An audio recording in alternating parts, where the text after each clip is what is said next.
हम सबको सरदार वल्लभ भाई पटेल जी की शख्सियत, उनकी कमिटमेंट और किस तरीके से उन्होंने सिविल सर्विसेज को एक आगाज़ दिया और इस देश को एक नए तरीके से काम करने के लिए प्रेरित किया। और बहुत सारी बातें मुझसे पहले राजीव जी ने भी कही, प्रशांत जी ने भी कही। कुल मिलाकर के हम सबको ये बात ज़रूर ध्यान आई कि देश को दिशा देनी थी, आगे बढ़ाना था।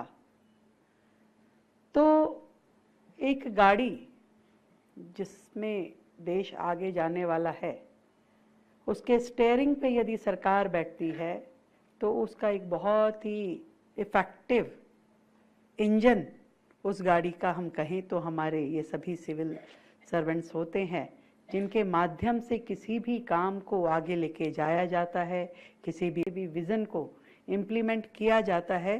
तो उसकी धुरी यदि कोई है तो वो हमारे सभी सिविल सर्वेंट्स हैं। मैं ये सोचती हूँ बहुत सारी चीज़ें हमसे एक्सपेक्ट की जाती हैं, बहुत सारे काम, बहुत सारे यहाँ पे ट्रेनी भी हैं और नए ऑफिसर्स भी हैं जो अपनी जीवन की इस महत्वपूर्ण माइलस्टोन को से अब आगे बढ़ कर के देश की सेवा करने वाले हैं। और बहुत सारे हमारे सीनियर ऑफिसर्स भी हैं जो कई सालों की सेवा करते हुए यहाँ तक पहुँचे हैं। मैंने अपनी प्रैक्टिकल लाइफ में जितना समझा और जितना देखा, मैं उतनी बात कह सकती हूँ।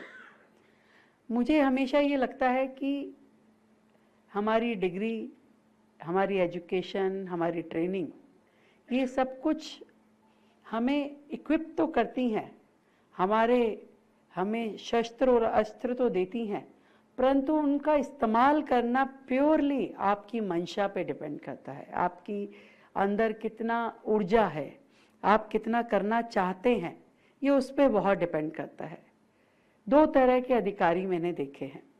एक बिल्कुल शांत, जितना कहा जाए उतना कर दिया, और दूसरे वो जो शायद कहने के बाद भी बहुत कुछ नहीं कर पाते, बहुत सारे इफ एंड बट्स में उलझे रह जाते हैं।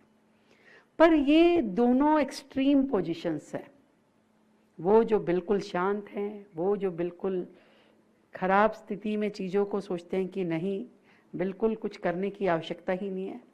पर एक ऐसी परफेक्शन अधिकारियों की जो पूरे तरीके से इसे नौकरी ना समझते हुए कि ये मेरी जॉब नहीं, मैं ये सोचती हूँ कि जब कोई परिवार में व्यक्ति सिविल सर्विसेज में आता है तो उस परिवार की खुशी का ठिकाना नहीं होता।